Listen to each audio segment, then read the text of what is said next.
Lo que tenemos es un pedacito de archivo que es ahí, por ahí aparece un poquitito, pero casi ínfimo. Vamos a verlo. A ver, Nacho, ¿está? ¿Ese quién es? Ese es el lugar, es el presidente del Consejo Superior del Partido Peronista, algo así creo que dice el archivo. Ahí está Q. Ese que está ahí. ¿Ese? Ese. Ahí se fue, bueno. Para que viene el otro plano, ahí lo corta. Ahí está de vuelta, por el foco. ¿Eso es todo lo que hay? Eso es todo, ahí como se para, pero ya ahí se corta. Ahí está. Corta, Nacho. Eso. Ahí está Q. ¿Y de Alicia no hay nada? No, de Alicia, la foto que te dimos solamente. No. No hay nada. ¿Lo podríamos ver de nuevo, puede ser? Pará, ¿estamos todos, Turco? ¿Nacho? Sí. Silencio. Escena 3, toma 1. La comitiva oficial llega a la ciudad de La Plata, donde va a oficiarse un solemne Te Deum en memoria de Dardo Rocha, fundador de la... John William Cook nació en 1919 en la ciudad de La Plata, en el seno de una familia cogotuda. Lo apodaron Bebe. Su padre era un abogado de ascendencia irlandesa. Era miembro del Jockey Club. Militaba en ese momento en las filas del radicalismo de Alvear. Era decididamente pro-británico. En 1944, su padre conoce a Perón y queda impactado con él. En el año 1945, Perón era vicepresidente de Farrell y lo designa canciller al padre de John. El joven John, ya recibido de abogado, comienza a desempeñarse como secretario privado de su padre. John participó activamente en el 17 de octubre del 45. A él también le atraía la figura del por entonces coronel Perón.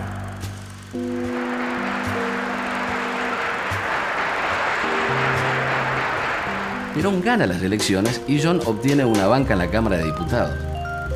Pero en el cambio de gobierno lo reemplazan en el cargo a su padre y tiene que cesar en sus funciones, obviamente. Parece ser que a Evita no le caía muy bien.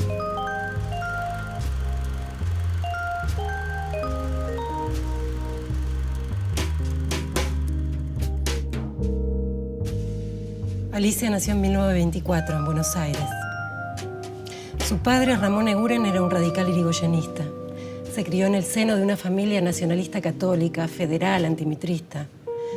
A los 14 años ya estaba interesada en política. Egresó de la Facultad de Filosofía y Letras como profesora de literatura y trabajó como docente en Rosario y en Buenos Aires.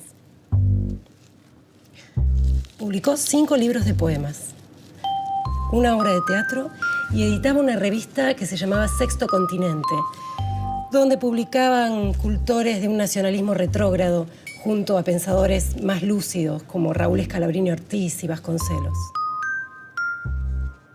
Se consideraba una peronista histórica. Decía, mi padre y yo nos hicimos peronistas antes de que existiera esa palabra. El primer gran gesto de lucidez de Alicia, que fue anterior a encontrarlo a John, fue hacerse peronista. En el medio de Alicia, o si era de izquierda, o si era nacionalista, pero ser peronista era ser un paria.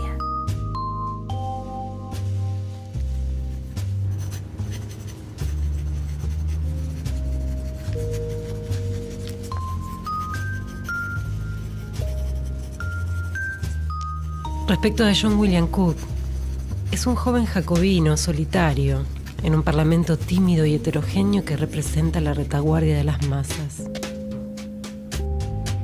Es lo que pienso sinceramente.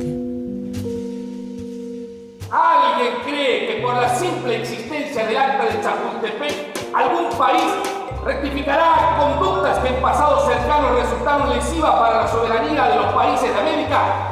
Yo creo que no. Señor presidente, para mí, estas actas cumplen una misión fútil o reafirman lo que ya es un hecho. Y entonces no son importantes o crean un sistema que reposa en un sofisma peligroso, el de la igualdad de los estados. Es un sofisma porque la igualdad jurídica tiene su contrafigura en la desigualdad material, que suele pesar más que aquella. Creo que las actas de Chapultepec son un peligro y no una esperanza para los pueblos de América. Hubo un hombre que, a mi juicio, tuvo un problema similar. Ese hombre se llamó Hipólito Yrigoyen y dirige desde la eternidad la conciencia pública argentina. Yo interpreto cumplir sus consignas con el voto negativo que voy a dar, pero respeto las posiciones adversas a las mías.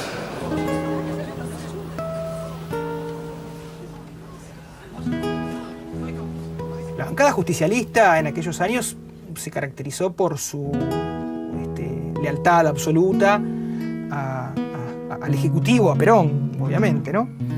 Es decir, votaba cada uno de los proyectos que bajaban del Ejecutivo. Bueno, el caso de Cook no era tan así. Era de los que estaban no 100% con Perón, sino que estaban en un alto porcentaje, pero disentían en muchas cosas. Que eso le agradaba a Perón. No. ¿Por qué?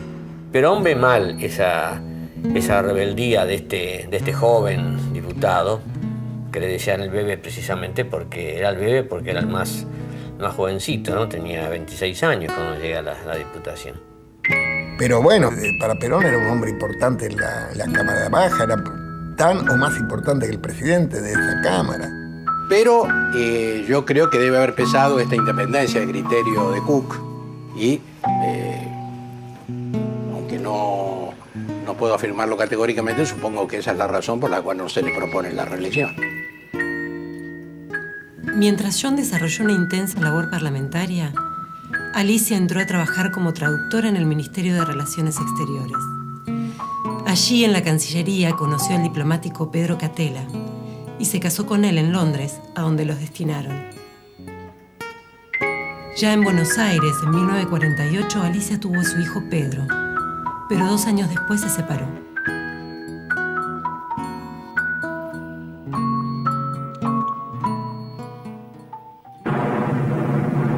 Cumple la Subsecretaría de Informaciones de la Presidencia de la Nación el penosísimo deber de informar al pueblo de la República que a las 20:25 horas ha fallecido la señora Eva Perón, jefa espiritual de la nación.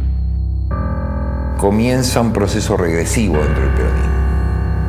Los sectores más reaccionarios desplazan a Cook por un lado y por otro lado desplazan a los hombres y mujeres del entorno de Evita. Él es consciente de que el peronismo pierde la dinámica política y la dinámica ideológica de los primeros años, ¿no? Pero como no puede con su bichito político, en marzo del 54 lanza una revista. Que es el Semanario de Frente, que es una revista muy independiente en su postura, es decir, los editoriales suelen ser muy críticos de algunos aspectos de la gestión de gobierno.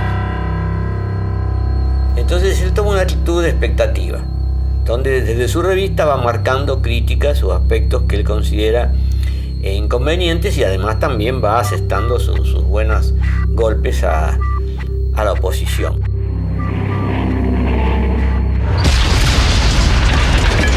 El 16 de junio del 55 se produce en Cook una nueva toma de conciencia. Él está en la Plaza de Mayo en el momento de los bombardeos. Tenía su pistola 45.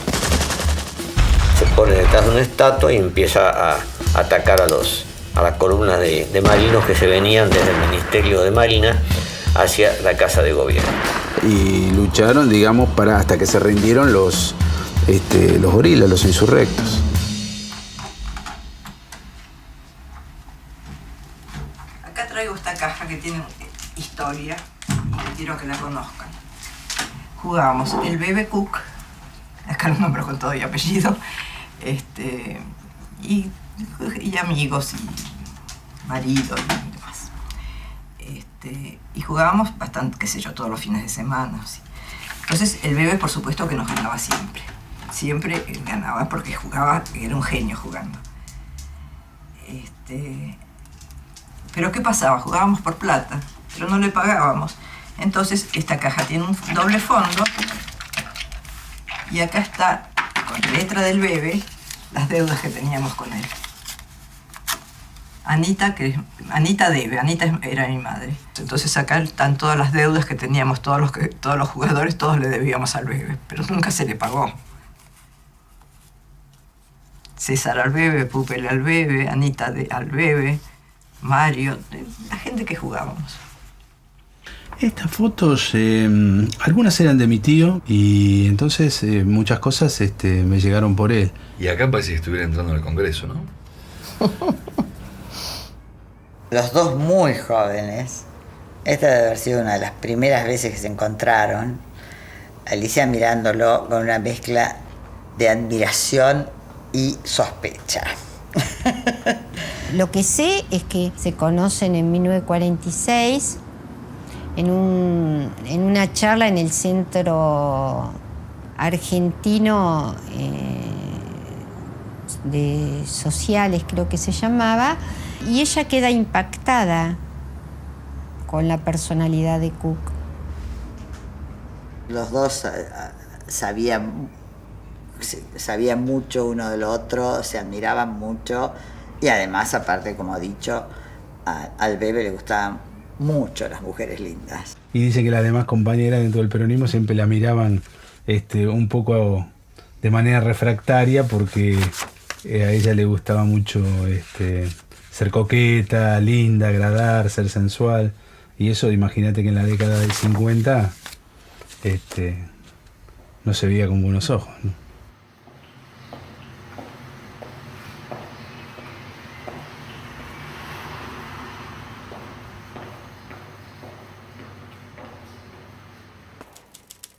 Reina completa tranquilidad en el país.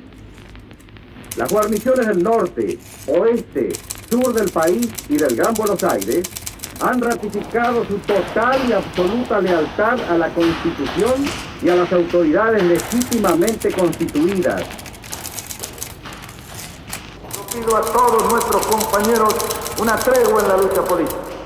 En ella esperaremos el resultado de este llamado sincero, sin impresionarnos mayormente con los comentarios que seguramente surgirán de los ambientes malintencionados. Como en los tiempos de nuestra vigilia pasada, la consigna sigue siendo la misma, del trabajo a casa y de casa al trabajo, siempre atentos y vigilantes.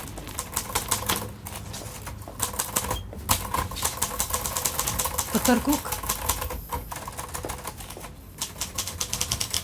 Doctor Cook. Alicia. Vengo a ponerme a su disposición.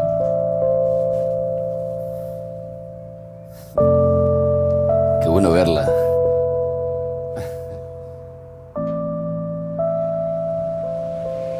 Hay varias versiones, pero la más creíble es que se encontraron en una velada, más o menos antes del golpe de Estado. Sé que en el 55 ella va y le dice a Cook, estoy acá para lo que se necesite.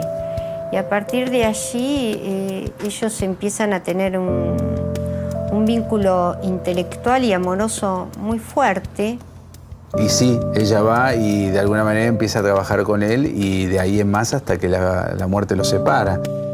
En el caso de Alicia y John es como en todos los casos, es decir, yo creo que no hay un quién conquistó a quién. Yo creo que uno conquista al que está dispuesto a ser conquistado.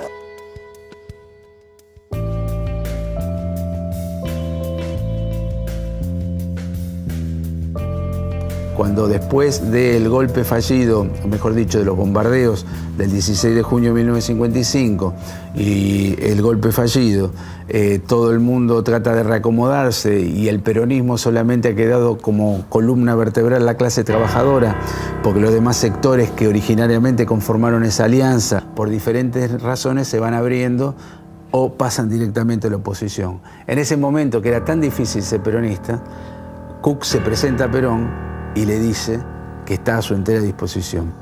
Porque se da cuenta de que Perón es el punto de unificación de la clase trabajadora y que lo que le ha quedado al peronismo al fracturarse el Frente Nacional, como adhesión de verdad, como núcleo duro, es precisamente la clase trabajadora. Y cuando uno de los nuestros caiga, caerán 5 de los de ellos. Acá lo grave era que el Frente Nacional cohesionado del 46 y del 50 estaba desintegrándose rápidamente. Ahí ni Cook ni nadie pudo hacer nada para evitar ese resquebrajamiento, y al empezar a crujir las bases de sus tentaciones, que Perón entiende que debe dar un paso atrás y renunciar, ¿no?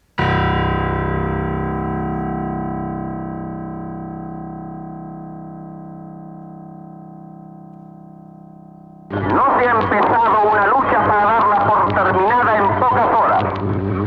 El movimiento durará todo el tiempo que sea necesario hasta conseguir nuestros objetivos. Argentinos, unámonos todos en esta hora magna para la patria. En los días muy posteriores al golpe, mamá ya estaba en ese momento marcada claramente para el Servicio de Inteligencia Naval. Los milicos rodean la manzana, hablan por altavoces, prenden luces, faroles, en fin. Amenazan con volar la manzana si mi madre no se entrega. Mamá, me acuerdo muy bien, intentó fugarse por la terraza a través de las casas vecinas. Todo eso estaba rodeado, copado, y fue detenida en mi presencia.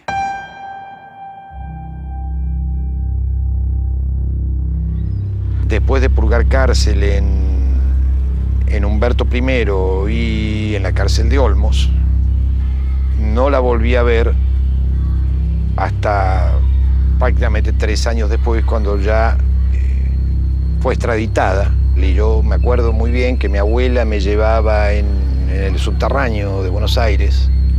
En el subterráneo de Buenos Aires había, en más de una estación, 2 carteles pegados, 2 carteles que me recordaban a las películas del Far West, Buscados, Alicia Guren y John William Cook. Cook rápidamente se convierte en un símbolo de la resistencia, porque va a ir preso poco después, al mes del golpe. Él es llevado a la cárcel de Caseros, y ahí vengo también a caer yo, con muchos otros. Era un muchacho muy particular, entre otras cosas porque no se bañaba, por ejemplo. Y su celda era un lugar de reunión y de conspiración.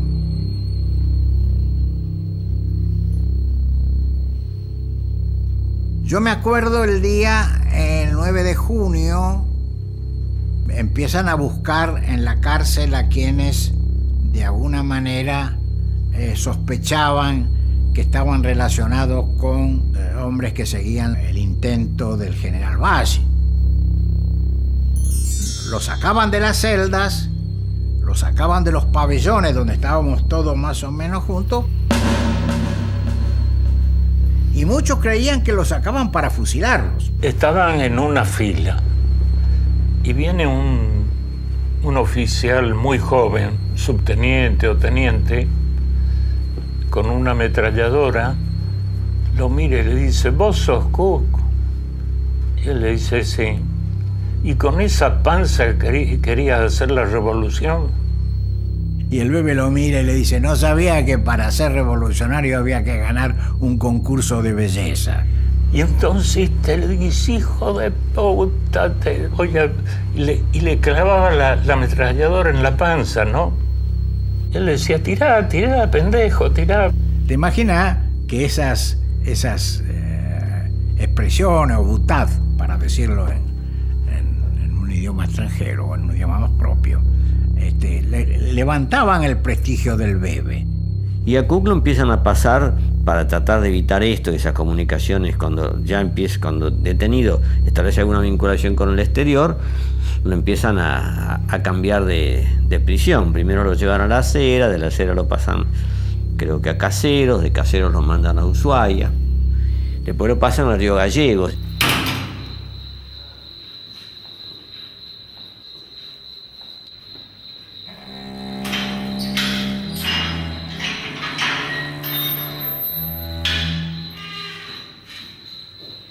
noviembre de 1956. Caracas. Autorizo al compañero John William Cook, actualmente preso por ser fiel a su causa y a nuestro movimiento, para que asuma mi representación en todo acto o acción política. Su decisión será mi decisión, su palabra, mi palabra. En caso de mi fallecimiento, en él delego el mando. Juan Perón.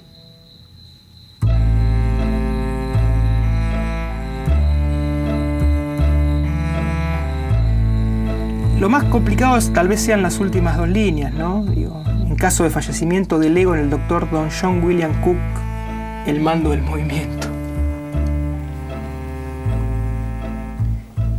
Eso deja abierto un montón de hipótesis. Tal vez Perón pensaba que sin él lo mejor hubiera sido que el peronismo asuma ese perfil. O tal vez Perón pensaba que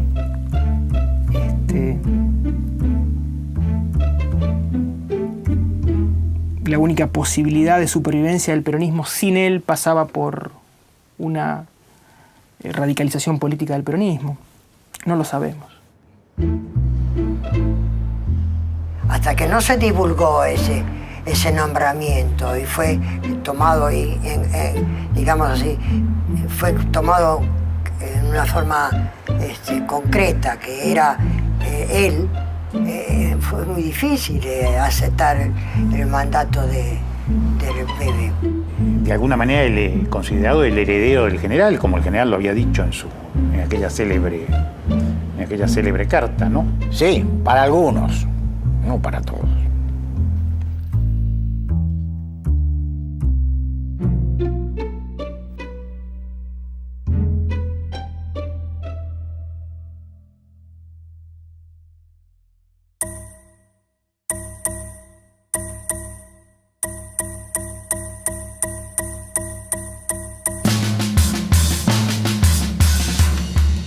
Lo nombra en el momento más difícil. Es el momento de desarticulación del movimiento peronista, ¿no es cierto? Hay más de 6.000 presos políticos, muchos dirigentes sindical intermedio preso. Frente a todo eso, la gente se defiende como puede. En esa defensa, como puede, un hombre que está normalmente detenido en la mayor parte de ese periodo, yo creo que es el símbolo de esa resistencia. Evidentemente lo nombra porque ninguno de los que estaban ahí, ninguno de los burócratas, ninguno de los blandos iba a aceptar semejante cosa. Estaban todos guardados.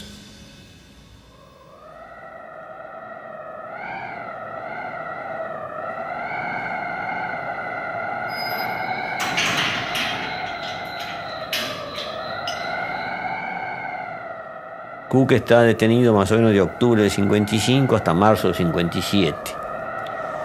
Y en Río Gallegos logra fugarse. Me gustaría que me repitiera uno por uno los integrantes que se fugan con él, si los recuerda. Uno por uno, acuérdese. Espejo, Gomis, Cámpora, Guillermo Patillo Kelly,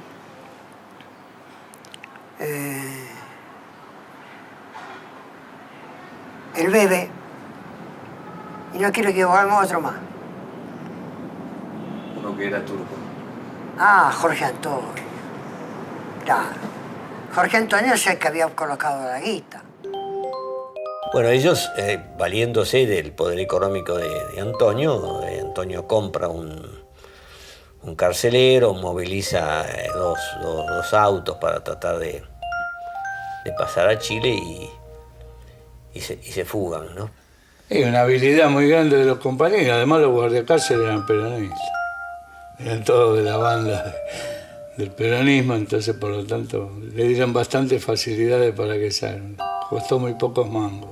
Por supuesto, es una burla para la dictadura militar de ese momento, porque confinar a los que ellos consideraban jerarcas del peronismo a la prisión más austral del país en condiciones inhumanas y que se le escapen y que se vayan a Chile, verdaderamente es una bofetada o una tocada de cola, como se mire.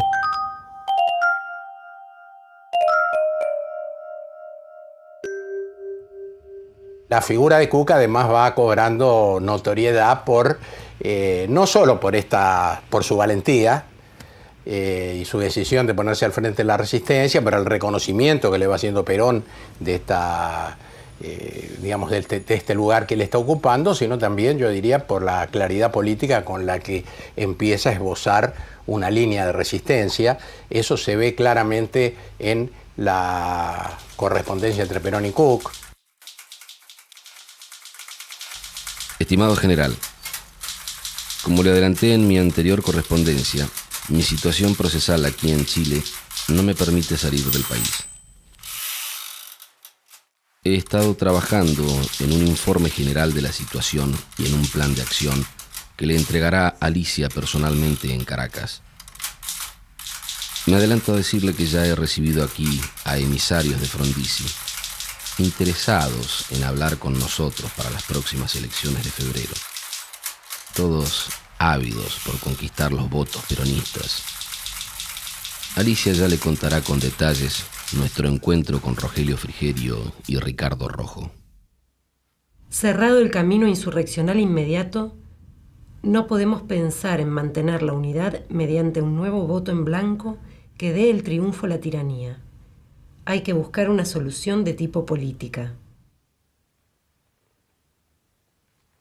Se encuentran en Chile, se casan. Cuando se casan, al día siguiente que se casan, a Cook lo detienen porque hay un peligro de extradición. Así que prácticamente y después Cook además tiene que viajar a Caracas. Es decir, es una relación de pareja motivada y consolidada por la política, pero a su vez perturbada por la política, que no les da margen para poder vivir tranquilamente su amor, ¿no? Y era el típico matrimonio, digamos, de cómo podían ser los bolcheviques de los años 20, ¿no? Dedicados completamente a la causa. Y cada uno tenía una mirada sobre sus vidas personales que no agredía al otro. Y eran distintos. Alicia, insisto, era mucho más peleadora, mucho más polémica, ¿no? El gordo era más tranquilo. Eran muy confidentes. Por ejemplo, a mí me llama la atención que en el encuentro que se hace en Caracas para el pacto Frondizi-Perón, ella, era un pacto secreto de Estado. Y Alicia estaba al tanto. Quizás no intervino directamente en cómo se llevó a cabo el pacto, pero sí ella estaba al tanto de todo lo que sucedía. Y eso demuestra que Cook era un tipo muy abierto.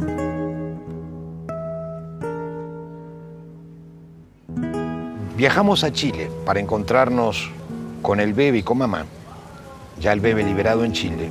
Creo que a lo mejor fue mi primera salida fuera del país.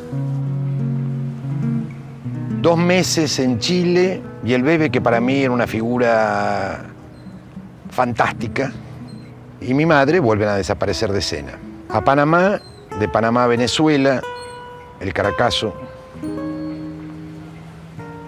y de ahí a Ciudad Trujillo.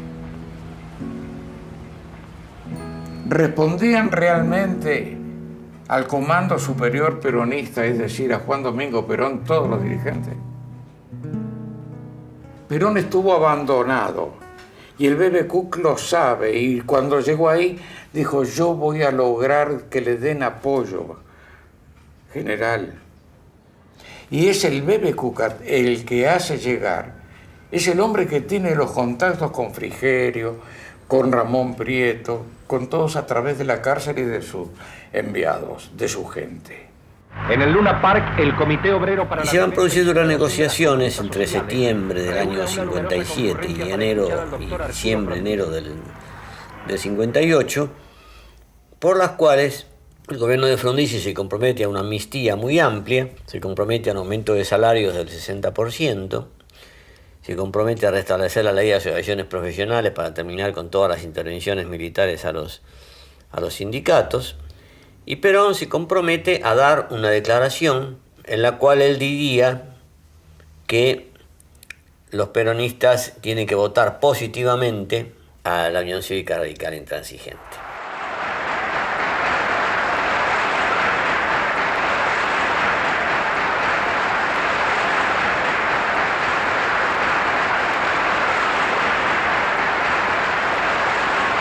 Alicia, como era una mujer muy inteligente, se dio cuenta que cuando se hizo el pacto con Frondizi, en el cual el Bebe fue uno de los protagonistas, el pato de la boda del pacto, el pato del pacto, iba a ser el Bebe. Era un acuerdo que tal vez Perón y Cook sabían que tenía poca vida ese acuerdo, pero significó un paso importantísimo como fue la normalización de los sindicatos. Un paro gremial ha detenido la actividad del país. El desalojo del frigorífico Lisandro de la Torre, ocupado por el personal, cumplido por las autoridades con el empleo de gases, fue la causa aparente del conflicto. La huelga se da porque Frondizi se la quería más bien regalar que vender a la sociedad rural. Creemos que la responsabilidad es de ciertos grupos que responden a intereses ajenos a lo gremial. Hay un intento de parte del gobierno de Frondizi de privatizar el frigorífico nacional. Hay un conflicto con los trabajadores del frigorífico y ese conflicto deriva en un conflicto de mayor escala que Cook veía como el posible inicio de una insurrección, ¿verdad? Una insurrección que podía servir para traerlo de vuelta a Perón.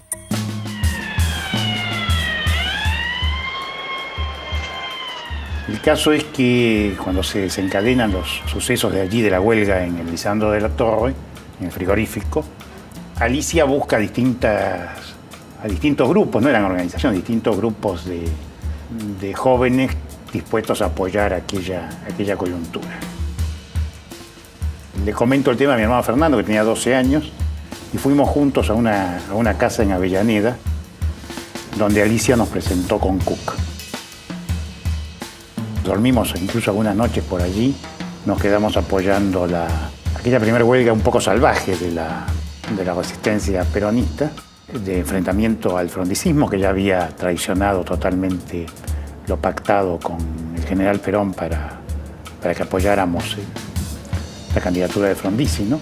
Pero después de la huelga del frigorífico, a lo largo del año 1959 y en el 60, se van a ir gestando las condiciones para el fortalecimiento de las direcciones sindicales y cierto debilitamiento de los sectores combativos del peronismo.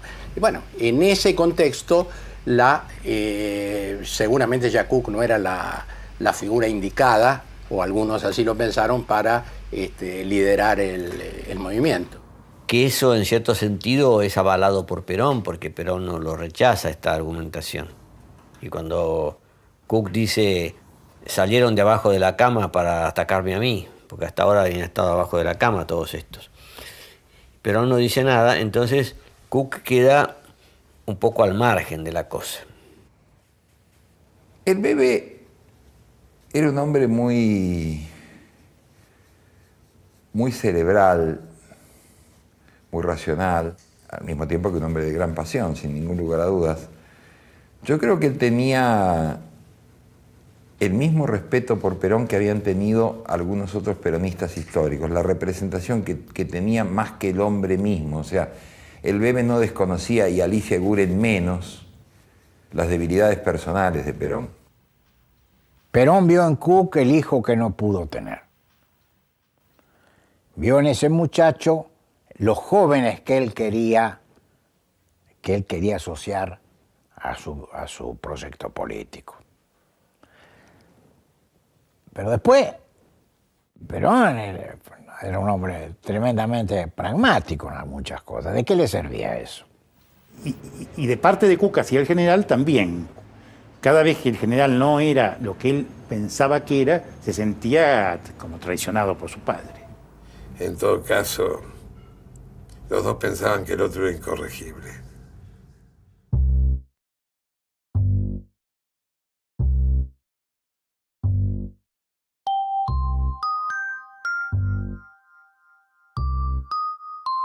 Ellos estaban en la República Dominicana acompañando a Perón.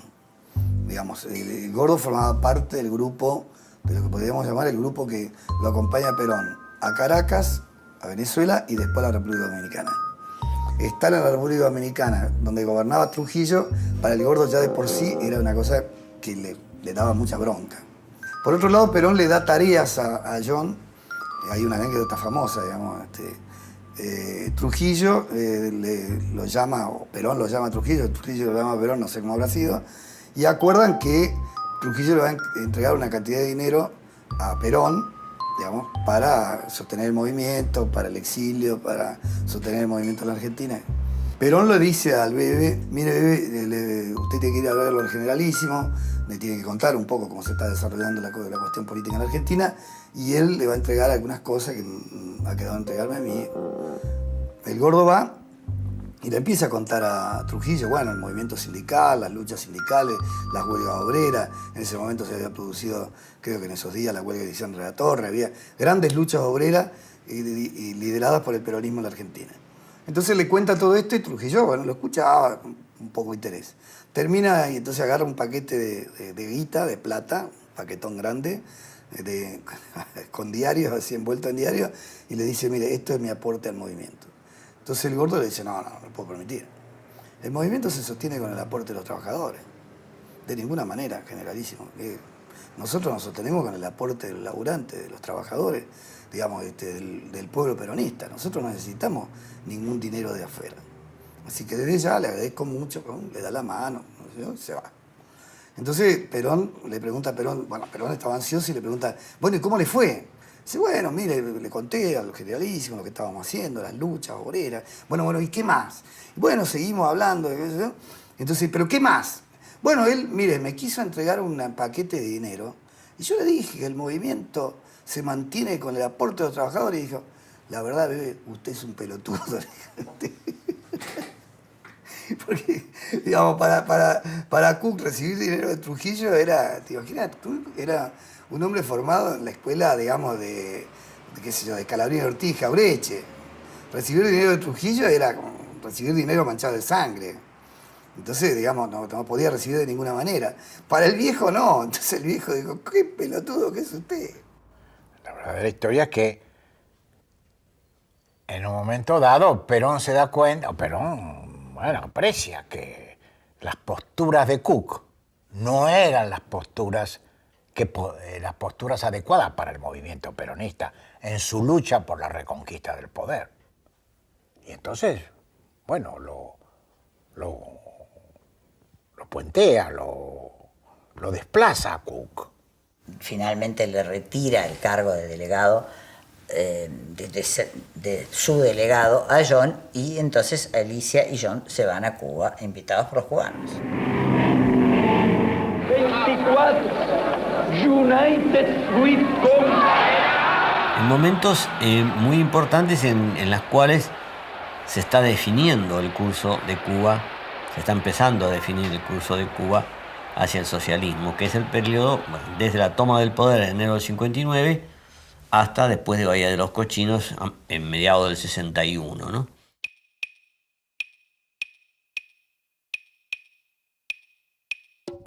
Mi querido jefe, hace 3 meses que estoy en La Habana y he podido tomar contacto con dirigentes de todos los países latinoamericanos.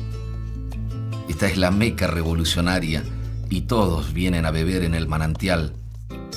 Los pueblos buscan defenderse y comprenden que su primera línea de combate está en la revolución cubana que consideran como propia.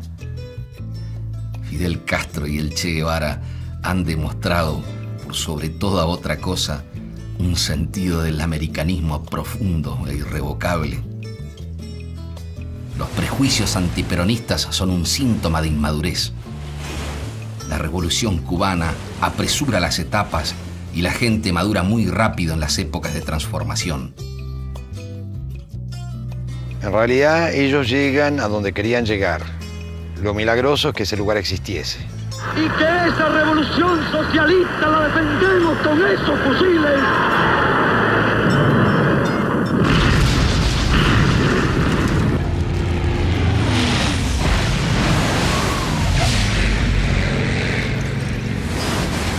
Y cuando se produce la invasión de Bahía de los Cochinos, de Playa Girón, tanto el Bebe como Alicia combaten, o sea, como simples milicianos, no pretenden ningún rango, no son comandantes, ni son oficiales, nada por el estilo, sino que son milicianos.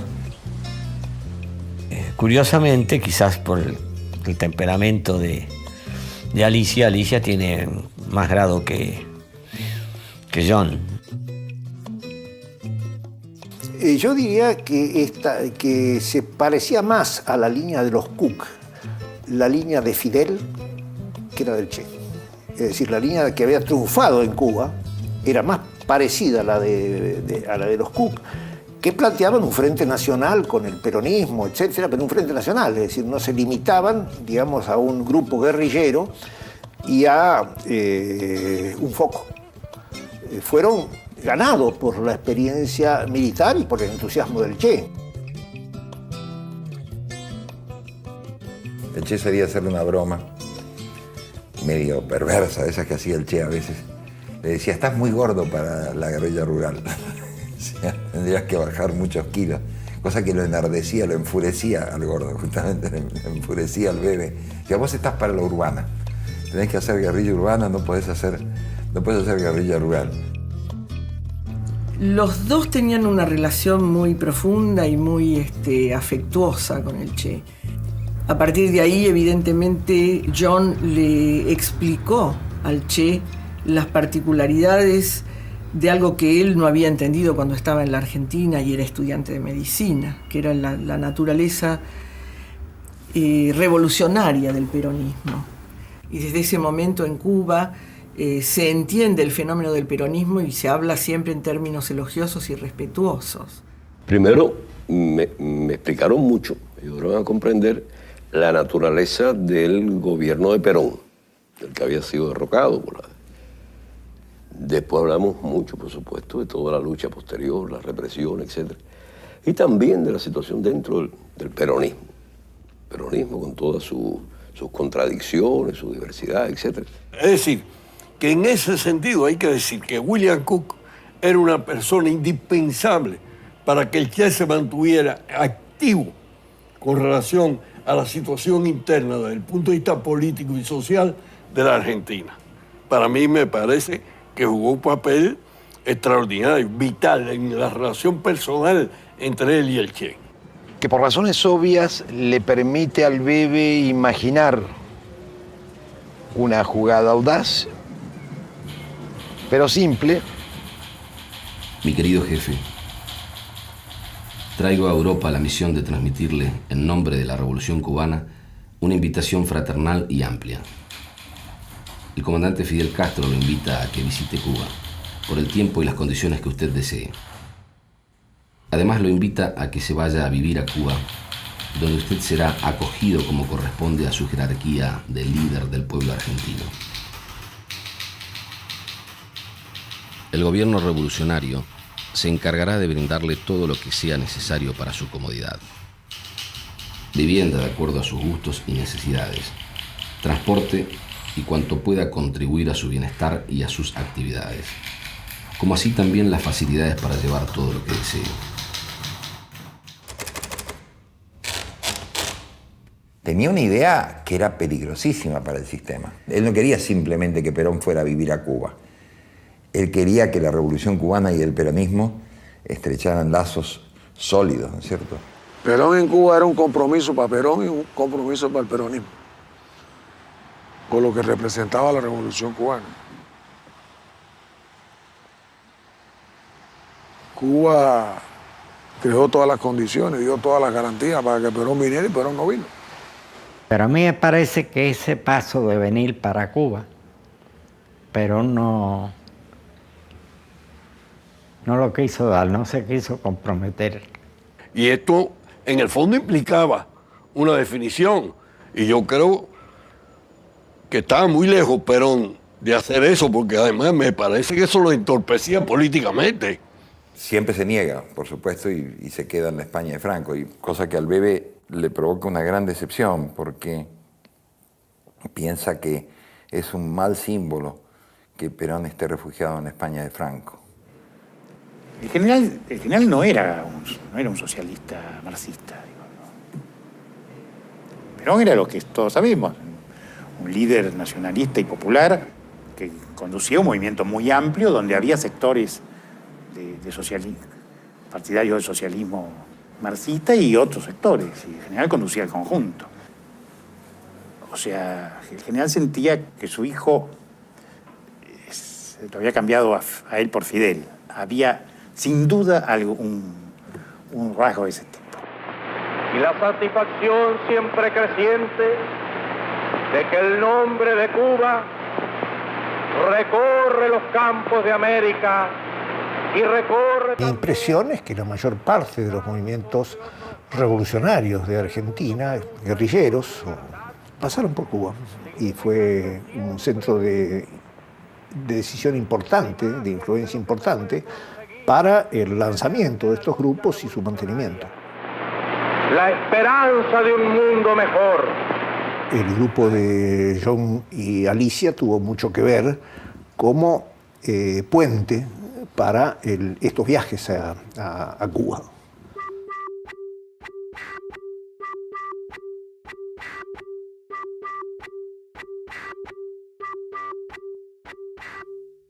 ¿Qué papel jugó Alicia en esta fase?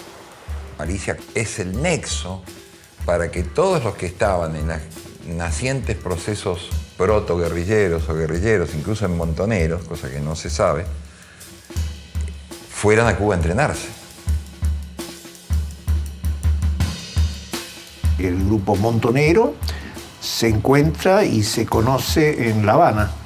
Los enlaces del viaje de Fernando, de mi hermano Fernando y de Norma Rostito a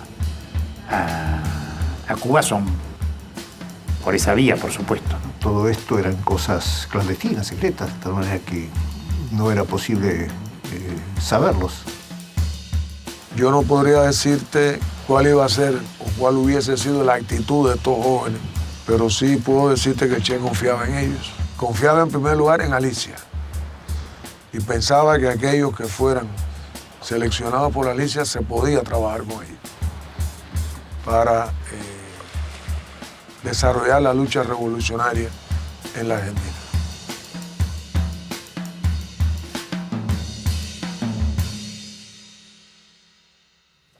Esta es la misma. No, de otro ángulo. Esta es la misma. Esta es la misma, empleada. Y aquí ya estamos claramente fidelizados. Totalmente. En el año 66 se había convocado en La Habana la Conferencia Tricontinental. Conferencia Tricontinental, signada por la lucha vietnamita. Estamos en pleno momento de la resistencia vietnamita contra los Estados Unidos.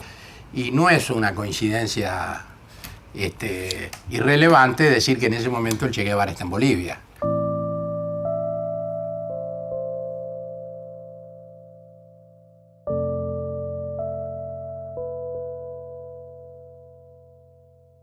La conferencia que se está celebrando en La Habana, la Tricontinental, es una conferencia de movimientos libertadores y revolucionarios. Que esté Fidel y con él sean protagonistas de la conferencia y de la política que en ella se afirman Nasser, Sékou Touré, Mao Zedong, Ho Chi Minh, Lázaro Cárdenas, Salvador Allende, entre otros.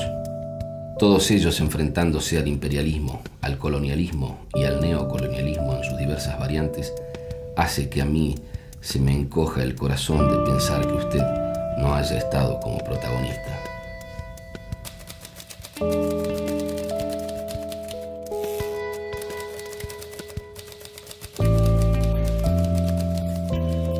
Toda mi correspondencia con usted versa sobre los problemas que considero medulares para nuestro movimiento. Y por lo tanto, de nada servirían mis argumentos si no están afirmados en una línea de acción acorde con ellos. mis argumentos desgraciadamente no tienen efecto. Usted procede en forma muy diferente a la que yo preconizo, y a veces en forma totalmente antitética.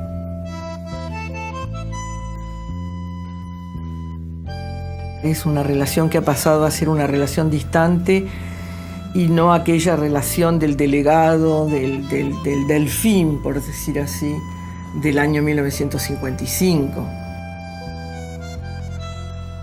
Era también aceptar el fracaso personal de su militancia con Perón, porque ellos habían apostado todo a eso.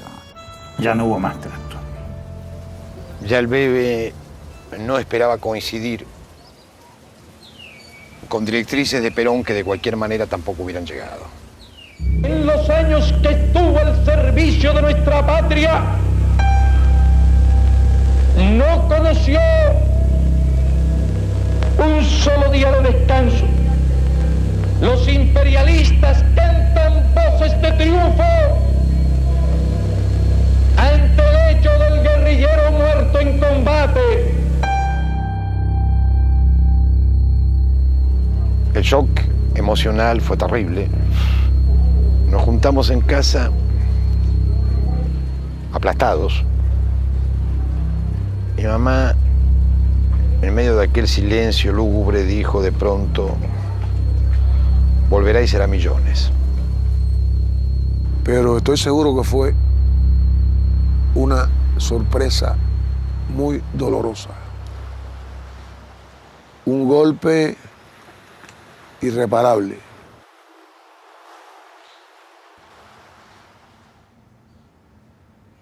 Este es un Carpani, creo que es el cuadro más representativo de Ricardo Carpani, que era un gran amigo de Alicia. Alicia también tenía muchos amigos entre los intelectuales, entre los artistas.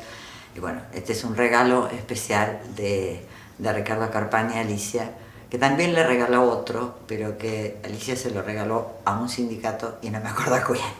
Pero bueno, por esas vueltas de la vida llegó a mi casa y bueno, yo estoy realmente muy contenta de tenerlo. Pues es que una de las cosas que veía es que en todas las fotos se está riendo. Hay una sola foto que está seria, que es la foto de Sacarnet. Me dio la impresión de que estaba como con un mimeógrafo o con algo así, ¿no? Tiene las manos como negras de tinta. Pero es que acá tienes la máquina de escribir. Ah. Todos los trabajos teóricos del Gordo, digamos, las publicaciones han sido producto de la presión de Alicia: ponete a escribir, tenés que escribir. El informe a las bases, por ejemplo, que el Gordo le costó hacerlo, que es para mí uno de los trabajos clave para interpretar el peronismo, donde el Gordo hace todo un análisis desde el punto de vista marxista del peronismo. Bueno, ese lo hizo con la picana de Alicia, diciéndole: sentate a escribir, sentate a escribir.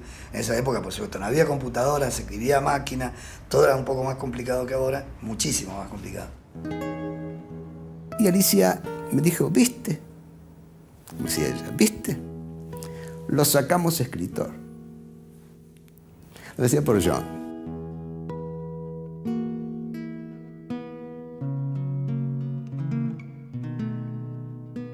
Es un tanto difícil pensar cómo él, digamos, pasaba esos 3 o 4 años últimos de su vida, ¿no?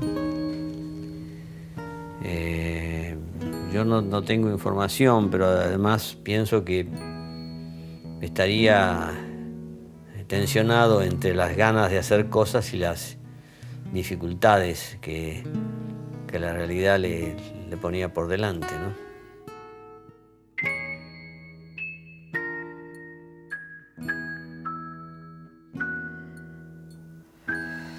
En realidad, John era un terrible fumador. Bueno, había conciencia, por supuesto, de que el cigarrillo hacía mal y todas esas cosas. Eso no es que se inventó ahora, se sabía también en esa época, pero en realidad no había una conciencia de que John tuviera un cáncer de pulmón. Es decir, John tiene su primera gran descompostura en Montevideo. Y se enfermó de neumonía. Hasta ese momento él no había no se había hecho cargo de que estaba realmente muy enfermo. Y cuando fue a visitar a un médico, un amigo, se encontró con que tenía cáncer en los pulmones. Y evidentemente le habrá dicho, tenés que dejar de fumar, cosa que nunca lo hizo. Un día llama de Montevideo, acá al sindicato. Jorge, ¿estás ahí? Sí, estoy en Montevideo. Dice, era un viernes al mediodía, sería esta. Dice, mañana quiero estar con todos los muchachos. ¿Me haces una reunión? Bueno. Jorge dice, ¿cómo carajo hacemos para mañana para llamar a todos los compañeros? Bueno, al final logramos que vengan una multitud de compañeros, todos de la militancia pesada, ¿no? Entonces viene el bebé, con Alicia de Montevideo, acá, se sienta, muchachos, me vengo a despedir. ¡Ja! Me queda un mes de vida, quiero terminar el libro y quiero despedirme de todo porque sé que tengo un mes justo de vida. Me acuerdo muy bien aquella noche, en la víspera de la operación, 10, 12 de la noche, antes de ser trasladado al hospital de clínicas para ser operado, para ser intervenido. El bebé se pone un pijama de seda color borrabino y pone su foxtrot preferido, All Sweet Georgia Brown, y bailó media hora solo. Así se despidió en la víspera de la operación.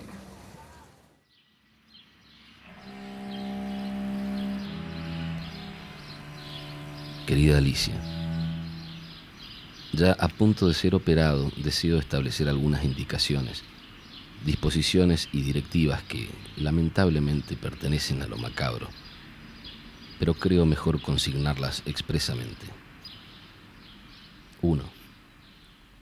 En caso de que mi estado se agrave y entre en coma, debes ocuparte de que bajo ningún pretexto ni artimaña se me acerque personal eclesiástico, monjas, etc. 2. En caso de muerte, donación de mis ojos, de mi piel, etc. Gestiones en trámite para donar los restantes órganos y, si es posible, todo lo que reste de mi cuerpo. 3. No sé si el velorio es algo inevitable. Si pudiera evitarse, mejor, pues sabes lo que pienso de esa ceremonia de cuerpo presente, coronas y demás elementos de mal gusto. 4. Si no fue posible disponer íntegramente del cadáver por medio de donación y hay que hacerlo de otra manera, entonces que lo cremen, y que las cenizas no se conserven ni se depositen. Dispérsalas poéticamente al viento, tíralas al mar. Transo con que las tires al Río de la Plata, lo mismo da cualquier otro río y aún una laguna. Yo viviré como recuerdo durante el tiempo que me tengan en su memoria las personas que de veras me han querido, y en la medida en que he dedicado mi vida a los ideales revolucionarios de la libertad humana, me perpetuaré en la obra de los que continúen esa militancia. John Cook.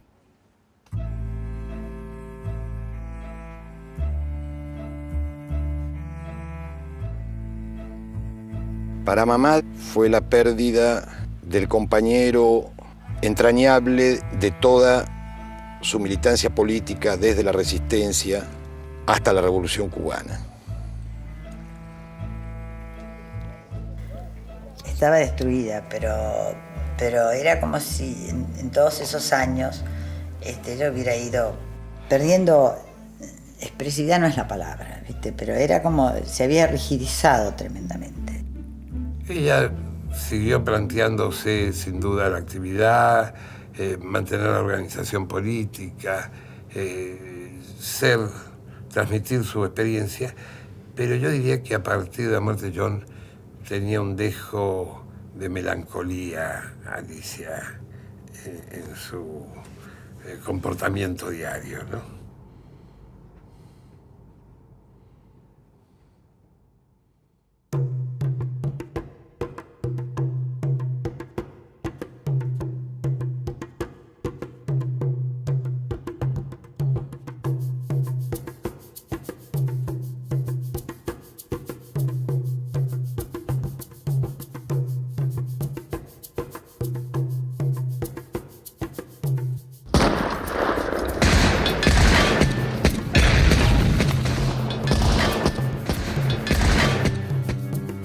Una mañana tocaron la puerta de la casa y llega una mujer emocionada por encontrar a la esposa, a la viuda del hombre que le había permitido volver a ver. Esa mujer, no sé si lo comprendía, estaba viendo con los ojos del bebe el cordobazo, el movimiento, el fenómeno político-social más importante de los últimos 20 años en Argentina, por el bebe, gracias al bebe. Y sentimos ambos que el bebe, más allá, aún muerto, seguía viendo el comienzo de un futuro, incierto sin dudas, pero que al menos corroboraba que lo esencial no había estado equivocado. Evidentemente hizo su legado para que sus ojos fueran donados.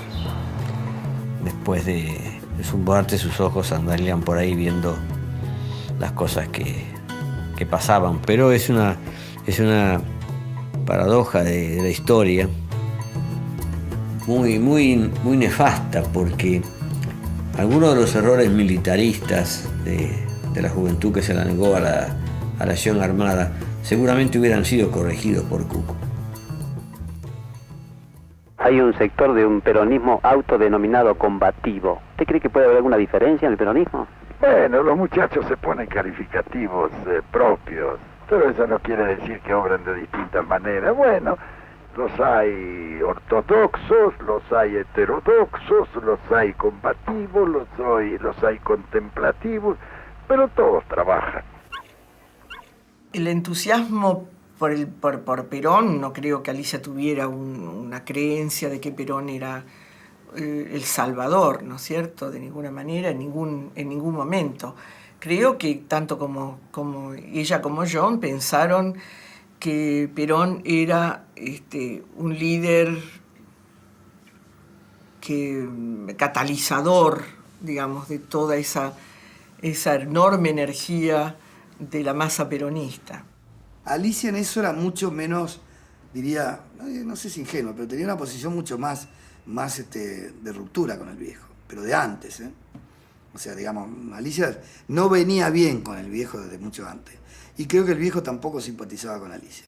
En general, ya de sus últimos años, más que por posiciones ideológicas, había un tipo de forma de relacionarse con él que no quería, que era la gente que le cuestionara cosas.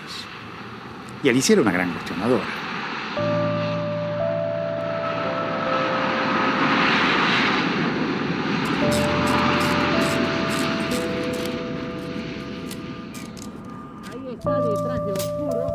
Estimado general, he considerado conveniente y necesario publicar esta carta al tiempo que se la hago llegar.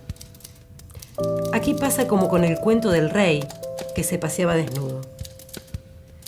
Todos lo veían, pero nadie se animaba a decirlo. Bien por el contrario, multiplicaban las adulaciones sobre la belleza de sus vestiduras, hasta que un muchacho dijo: «El rey está desnudo». Él solo constató un hecho objetivo, que los cortesanos, cada cual por intereses diversos o respectivos, callaban. En sus manos está acelerar el proceso revolucionario en el país y en el continente, o trancarlo y desviarlo y multiplicar sus dificultades. Todos tenemos un deber irrevocable que cumplir y deseamos cumplirlo dentro del peronismo. Los saluda cordialmente Alicia Guren. El regreso de Perón era un hecho sentido por las masas. Y la gente había dado la vida por Perón. Es decir, eso no era un cliché, la vida por Perón. Había miles y miles de personas que habían muerto por el regreso de Perón. Entonces, si bien eso era algo muy sentido y era que parecía algo mágico, Perón volvía a la Argentina y se arreglaba todo, la realidad era totalmente diferente. Y yo creo que Alicia Guren eso lo tenía en claro, precisamente con los pocos y puntuales escritos que escribe entre 1971 y 1974. Y lo que hace Alicia es de alguna manera hacer un encuentro entre esa izquierda, cuyo grupo más importante empieza a ser el RP, o sea, el PRT dirigido por Santucho, y el peronismo revolucionario, una especie de nexo entre los dos grupos. Pero a su vez, ninguna organización podía bancarse un personaje de esas características. Era una mujer muy independiente, que hacía lo que se le cantaba. No era ese el problema de Alicia. El problema de Alicia con las organizaciones es que ella no estaba de acuerdo políticamente, que no le parecía que tuvieran el fondo ideológico y supieran dónde querían ir. Muchos jóvenes imberbes que llegaban desde anteayer al peronismo, bueno, desgraciadamente algunos tenían una gran soberbia y un desconocimiento de los hombres que habían estado en las etapas anteriores en posiciones protagónicas.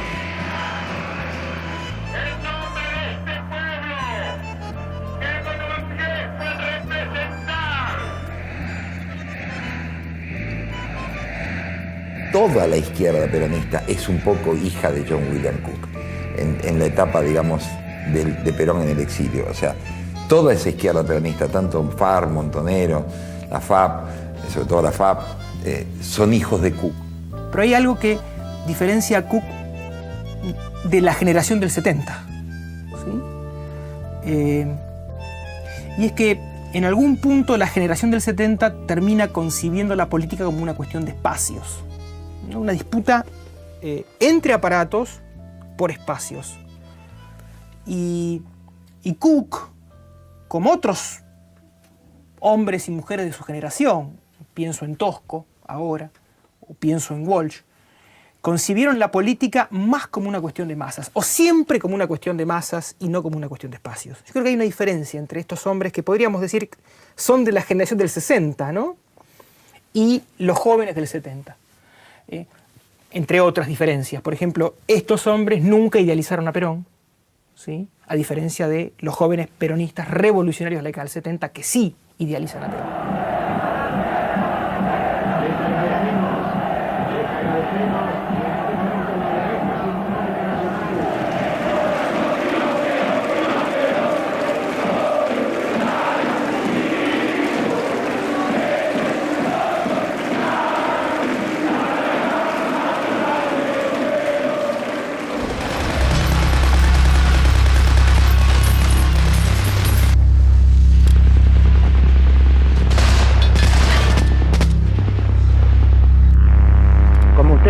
Esto se trata de un enfrentamiento entre dos tendencias.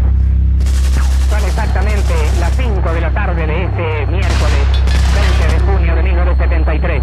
Recién se acaba de anunciar oficialmente por las altavoces que el presidente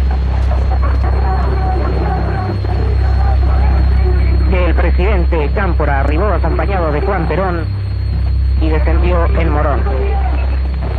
Nuevamente volvieron a producirse incidentes.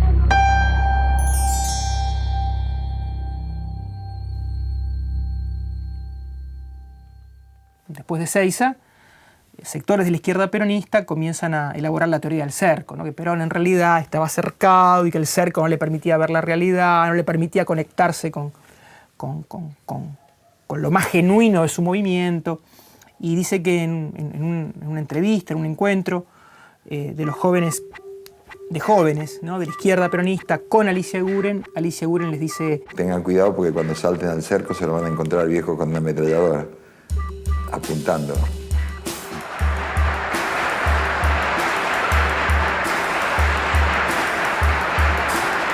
Y así no lo hicieron. Dios y la nación me lo demandan. Pero era evidente, digamos, que el Perón que volvió del exilio y una vez que estuvo en el poder era totalmente diferente al Perón que había estado en el exilio y que permanentemente azuzaba y apoyaba la guerra o la lucha popular.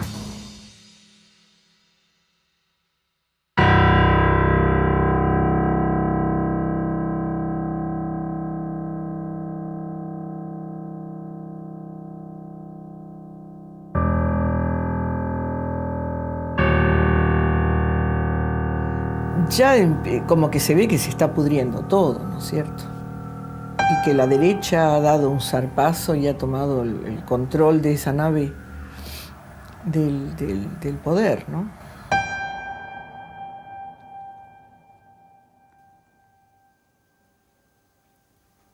Entonces, cuando empieza a actuar la AAA, Alicia se da cuenta rápidamente de cómo viene eso.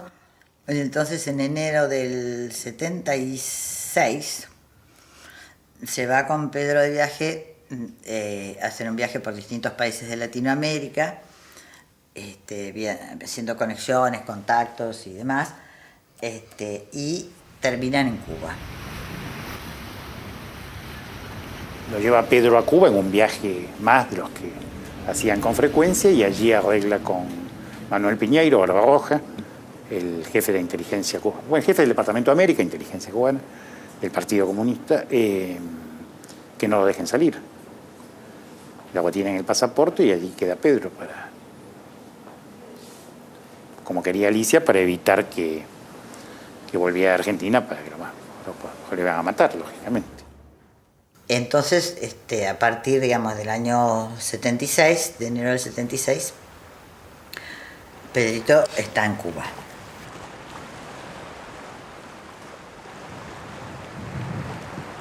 Acá vuelvo a revivir quizás los días más felices de mi vida. Y el encuentro, quizás la síntesis, la continuidad,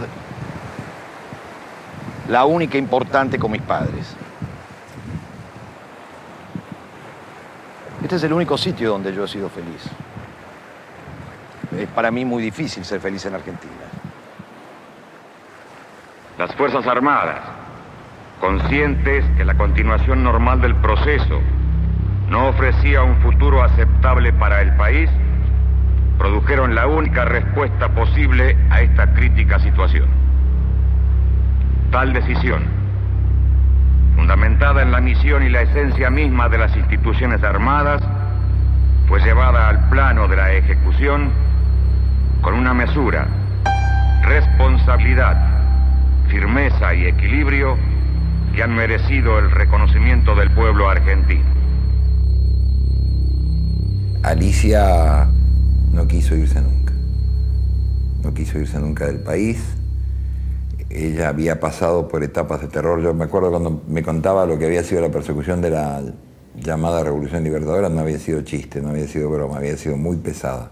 No tan pesada, por supuesto, como fue lo de Videla después. Y ella decía, prefiero quedarme. Yo sé lo que es el exilio de una revolución derrotada. Yo demoro mi asilo, uno de los motivos por los cuales demoro mi asilo en la Embajada de México es para tratar de convencer a Alicia de que salga del país. Y Alicia no, peor de lo que hemos pasado no vamos a pasar. Ella sostuvo eso, no sé hasta cuándo, ¿no?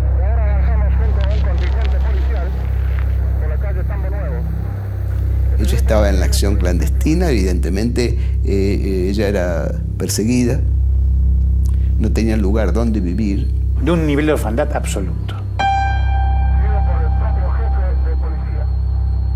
Dormía en hoteles diferentes, llegaba tarde y se retiraba muy temprano, cosa de que no quedara registrada, digamos, ¿no?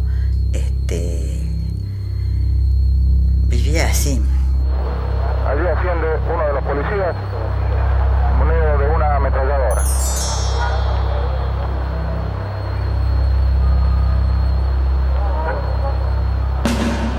Indicaciones de que no se encuentra nada en este lugar. Ella estaba en contacto con su madre permanentemente y bueno, un día la dejó de llamar. Entonces la madre se dio cuenta que algo había acontecido y se puso en comunicación rápidamente con un amigo muy íntimo de la familia. Tocaron el timbre en mi casa a la mañana, a las 7 de la mañana. La mamá de Alicia, una viejita que ya no podía caminar porque tenía problemas en las piernas, y me dijo que Alicia se la habían llevado. Y a ella la secuestraron en enero del 77, estuvo en Campo de Mayo la mayor parte del tiempo. La llevaron un par de veces a la ESMA, que hay testigos que allí la vieron, y finalmente la mataron en julio del 77, y en esos largos meses Alicia no entregó a nadie. Así que fue consecuente hasta su muerte, ¿no? Y ya te digo, tenía escasos 52 años.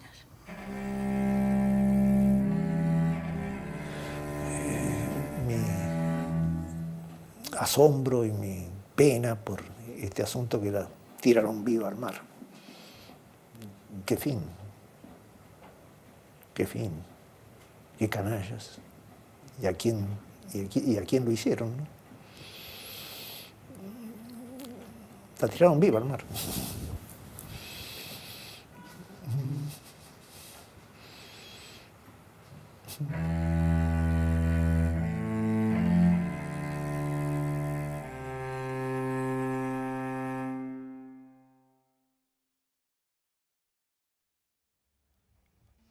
¿Por qué cree que quedaron tan olvidados dentro del movimiento peronista, Antonio?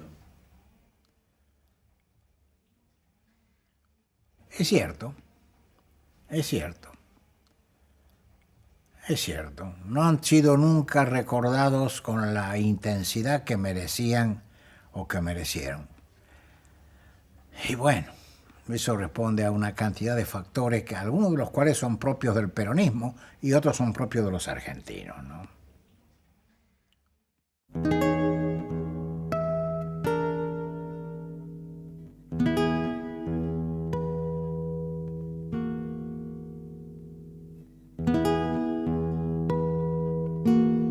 Cuando usted llegó a lo de Ernesto Palacio con su sombrero colmado de flores de durazno, o serían jazmines, me dio la sensación de un bello junco a la espera del vendaval que lo abatiese sin misericordia.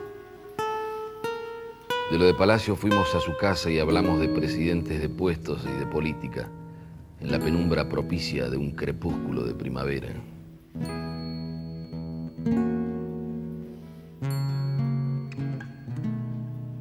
Comimos chemois, usted leyó versos. Desde entonces su adorable sonrisa de conejo iluminó mis felices noches de conspirador en desgracia. Se lo escribió 10 años después de haberla conocido. Qué lindo, ¿no? Es una maravilla, es un poeta. Conspirador en desgracia. Bueno, compañera.